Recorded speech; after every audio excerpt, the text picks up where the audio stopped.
القارة الإفريقية منذ الألفية الجديدة تشهد تحول كبير في السياسة الخارجية، وتتطلع إفريقيا حقيقة لتبوء موقعها من العالم، ومن خلال إعادة تقييم ثقل القارة الإفريقية السياسي والديموغرافي والموارد. فلذلك هناك مسعى حقيقي لأن تصبح لاعب رئيسي في هذه المرحلة بما تملك من موارد، لأنها إفريقيا تعتبر من القارات التي لم تستغل مواردها حتى اللحظة ولم تأخذ مكانتها بين العالم. فلذلك هناك دعوة إفريقية لأن تكون إفريقيا في مجلس الأمن الدولي لديها مقعد ثابت مثل القارات التي تمثل أفريقيا ليس لديها مقعد في مجلس الأمن الدولي.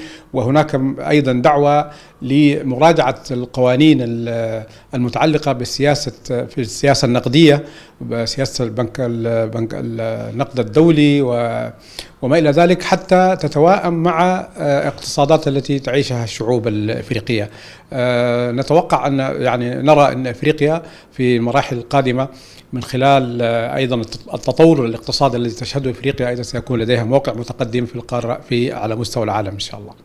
إفريقيا تعتبر قارة بكر لم تستغل مواردها المختلفة في البترول والطاقة والزراعة والمياه وكل ذلك. لذلك نشهد منذ ما يزيد على 20 عام تدافع دولي نحو أفريقيا للاستفادة من الموارد الإفريقية، خاصة وأن إفريقيا حقيقة لديها كم هائل من المعادن الثمينة والموارد الزراعية والمياه العذبة والعنصر البشري الشاب. 67% تقريبا من القارة الإفريقية من شعوب الإفريقية شباب في سن الشباب. فلذلك هي قارة تتدافع عليها الشعوب والأمم لكي تستفيد من مواردها.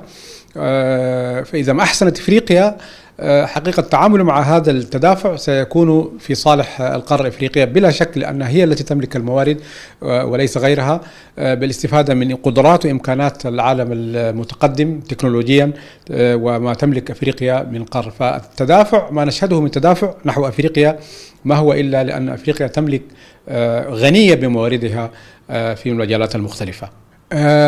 طبعا القارة الإفريقية منذ ما يزيد على 120 إلى ما يقرب من 130 سنة إذن شهدت تدافع آخر وتنافس آخر للسيطرة عليها. وقد جاءت الدول الإفريقية بعد مؤتمر برلين 1885 لاستغلال موارد إفريقيا واستعمارها، وكان السبب الرئيسي هو حقيقة استغلال الموارد الإفريقية التي لم يكن بمقدور الشعوب الإفريقية التنافس.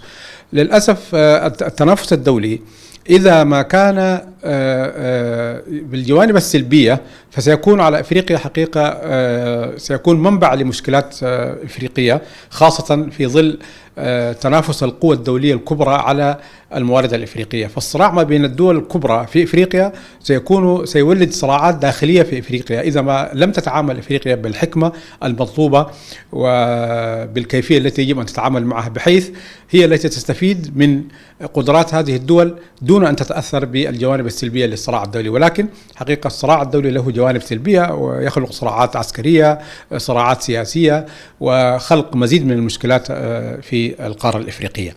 في الواقع تركيا بعد تولي حزب العدالة والتنمية الحكم في 2002 بدأت استراتيجية تجاه إفريقيا جديدة لم تكن في سابقها، فانتقلت بعد 2008 بالمؤتمر المعروف مؤتمر الشراكة التركية الإفريقية، انتقلت إلى مراحل متقدمة في التعاون الاقتصادي والتعاون في كافة المجالات الاقتصادية والإنسانية والتعليمية، وأصبح لتركيا حضور متنامي يتنامى عاما بعد آخر. وأصبحت لتركيا علاقات متينة وقوية بإفريقيا، علاقات تبادل مصالح، علاقات الكل فيها رابح، لا تستغل كما فعلت الدول الأوروبية سابقا، لم تستغل الثروات الإفريقية، ولكن تساعد تركيا على استغلال ثروات الشعوب الإفريقية ومساعدتها في التنمية والنهوض.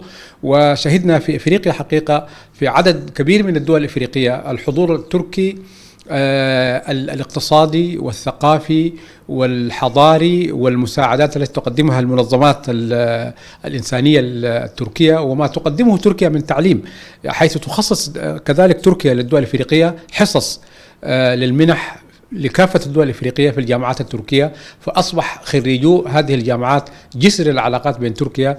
فتركيا حقيقة فوجدت تركيا في إفريقيا كذلك قبولا، لأن تركيا تقدم نفسها على أنها شريك وليس مستعمر أو مستغل لثروات إفريقيا.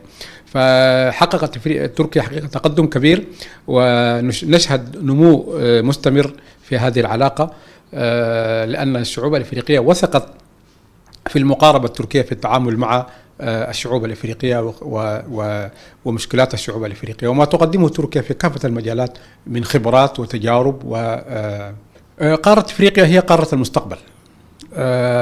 جفت موارد القارات الأخرى فبقيت أفريقيا تحتفظ بمواردها، فلذلك قارة أفريقيا مستقبلها الاقتصادي، مستقبلها على المستوى الساحة الدولية، فإن مستقبلها سيكون كبيرا، ولكن هذا رهين حقيقة بحكمة القادة الأفارقة ورؤيتهم. قدم الاتحاد الأفريقي في